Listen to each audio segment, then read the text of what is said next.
You've been doing it wrong this whole time. Not a little wrong, completely wrong. And that's why nothing has changed. Imagine realizing the life you want is not far away, lost, or impossible. It is already here, not in the form you can touch yet, but as a possibility waiting for your attention. The money, the health, the love, the success. Most people think if they can't see it, it doesn't exist. That belief traps them. Because the problem is not that your dream life is missing. The problem is that you keep staring at its absence. Before we go deeper, tell me where you're watching from. Here is what most people don't understand about reality. The things you want are not missing. They are invisible. And there is a huge difference. When you look at your bank account and see lack, you call that reality. When you look at your body and see pain, you call that reality. When you look at your relationships and feel alone, you call that reality. But what if that is only one layer? What if what you see right now is not the full truth? Most people live trapped inside the world of their five senses: what they see, what they hear, what they touch, what they can prove. And because of that, they keep creating more of the same.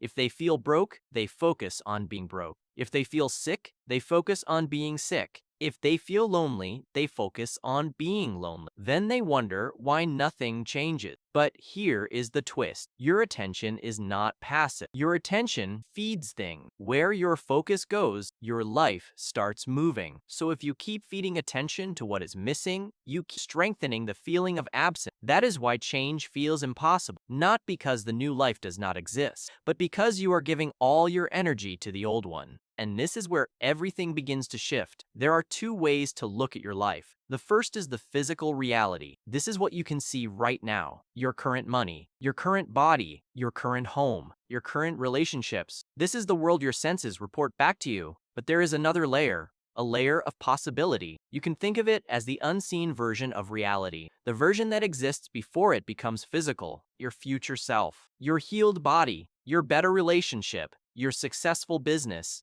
It may not be visible yet, but that does not mean it is fake. Think about a seed. If you hold the seed in your hand, you do not see a tree. You see something small, something quiet, something that looks almost useless. But inside that seed is a whole future: roots, branches, leaves, fruit. You cannot see it yet, but it exists as potential. And if that seed gets the right attention, the right soil, and the right environment, that hidden reality becomes visible. Your desires work the same way. They often begin as something invisible: a feeling, a vision, a pull, a possibility. But most people kill the seed before it grows. Why? Because they keep saying, "I don't see it yet." But of course you don't. That is why it needs your attention. And here is where most people lose the game. They keep looking for proof in the old reality. But proof comes after belief, not before. And that leads to the next question. If your dream already exists as potential, how do you bring it into your actual life? You stop feeding the gap. That is the first step. If you want wealth, you cannot spend your whole day emotionally feeding financial fear. If you want health,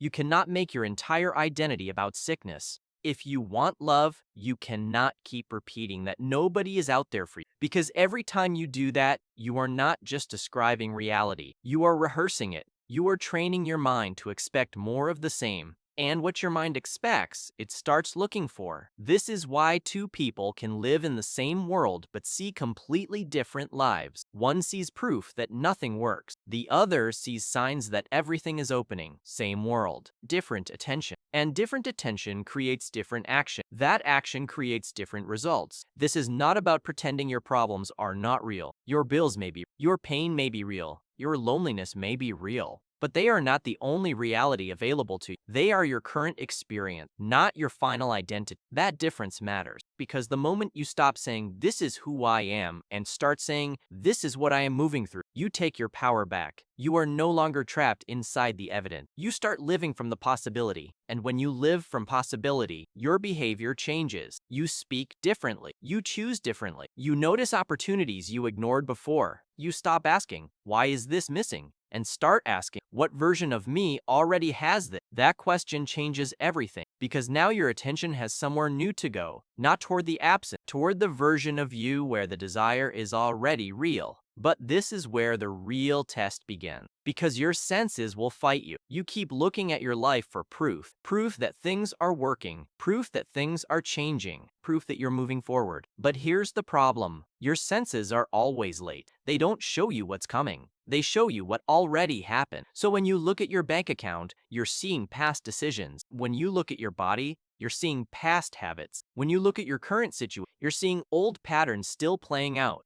And if you keep reacting to what you see, you keep repeating it. That's the trap. Because your senses will keep showing you the old life. The same numbers, the same problems, the same evidence. And your instinct is to panic, to fix it, to force change, to search for something new. But your job is not to panic. Your job is to stop worshiping what you see. Because what you see right now is old news. It's a delayed reflection of who you used to be, not who you're becoming. So instead of reacting to it, you shift how you see it, not by denying reality, but by directing your attention. You acknowledge what is here, but you focus on what is forming. You start saying things like, I may not see abundance yet, but I am becoming someone who creates it. I may not feel fully healthy yet, but I am moving toward healing. I may not have the relationship yet, but love is not missing from my future. And at first, it feels strange because your environment doesn't match your focus. But that's where the shift happens. Because when your attention changes, your identity starts to change. And when your identity changes, your actions follow. You stop acting like someone who is stuck. You stop reacting from fear. You stop repeating old habits. And you start acting like someone who is building something. That's when things begin to. Ideas start showing up.